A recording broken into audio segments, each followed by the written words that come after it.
ഗഗൻയാൻ പദ്ധതിയിലെ റോക്കറ്റ് കൂട്ടിയോജിപ്പിക്കുന്ന പ്രവൃത്തികൾ ആരംഭിച്ചു. ആദ്യ ആളില്ലാ പരീക്ഷണ ദൗത്യത്തിനുള്ള നടപടികളാണ് ശ്രീഹരിക്കോട്ടയിൽ പുരോഗമിക്കുന്നത്.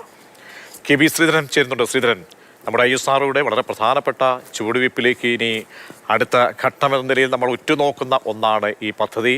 അപ്പോൾ ഇതിൻ്റെ ആദ്യ ആളില്ലാ പരീക്ഷണ ദൗത്യത്തിലുള്ള അടുത്ത നടപടികൾ അതെങ്ങനെ പുരോഗമിക്കുന്നു? വിവരങ്ങൾ.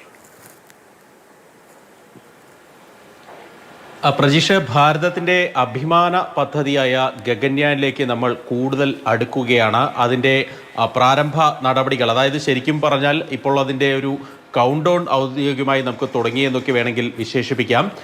ഏതായാലും ശ്രീഹരിക്കോട്ടയിലെ സതീഷ് ധവാൻ സ്പേസ് സെൻറ്ററിൽ റോക്കറ്റിൻ്റെ ഭാഗങ്ങൾ കൂട്ടിയോജിപ്പിക്കുന്ന നടപടികൾ ആരംഭിച്ചിട്ടുണ്ട്. ഏതായാലും വൈകാതെ തന്നെ ആ നടപടികൾ പൂർത്തീകരിക്കും. ഇതിന് സമാന്തരമായി ബംഗളൂരുവിലെയും അതുപോലെ തന്നെ ബംഗളൂരിലെ UR റാവു ഇൻസ്റ്റിറ്റ്യൂട്ടിലും അതുപോലെ VSSCയിലും തിരുവനന്തപുരത്ത് VSSCയിലും ഇതിൻ്റെ ക്രൂ മൊഡ്യൂളിൻ്റെ, അതായത് പേടകത്തിൻ്റെ നിർമ്മാണ പ്രവർത്തനങ്ങൾ പുരോഗമിക്കുന്നു. ഇങ്ങനെ എല്ലാം കൃത്യമായി കണക്കൂട്ടലനുസരിച്ച് വന്നാൽ 2025 രണ്ടാം മാസത്തിലോ മൂന്നാം മാസത്തിലോ, അതായത് ആദ്യ പാദത്തിൽ തന്നെ ഗഗൻയാൻ്റെ ആളില്ലാ ദൗത്യം അത് വിക്ഷേപിക്കും എന്നുള്ളതാണ് ഇപ്പോഴത്തെ കണക്കനുസരിച്ച് മനസ്സിലാവുന്നത്. ഏതായാലും നേരത്തെ ഇതിൻ്റെ പേടകം തിരിച്ച് ഇറക്കുന്നതും അതുപോലെ തന്നെ പേടകം കടലിൽ നിന്ന് വീണ്ടെടുക്കുന്നതുമായി ബന്ധപ്പെട്ട പരീക്ഷണങ്ങളൊക്കെ വിജയകരമായിരുന്നു. ഇതുവരെ ഗഗൻയാനുമായി ബന്ധപ്പെട്ട പ്രാരംഭ പരീക്ഷണ ഘട്ടങ്ങളെല്ലാം വിജയകരമായി തന്നെ പൂർത്തിയാക്കാൻ ISROയ്ക്ക് സാധിച്ചിട്ടുണ്ട്.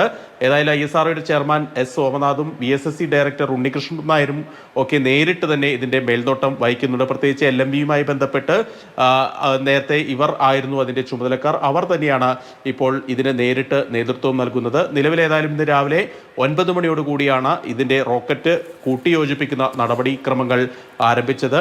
വൈകാതെ തന്നെ ഇതെല്ലാം പൂർത്തീകരിച്ച് ആദ്യ പരീക്ഷണ പറക്കൽ അല്ലെങ്കിൽ ആദ്യ പരീക്ഷണ വിക്ഷേപണം എന്നുള്ള രീതിയിൽ ഗഗൻയാന്റെ ആളില്ലാ പേടകം വിക്ഷേപിക്കാൻ ആകും എന്നുള്ള പ്രതീക്ഷയിൽ തന്നെയാണ് ISRO ഉള്ളത്.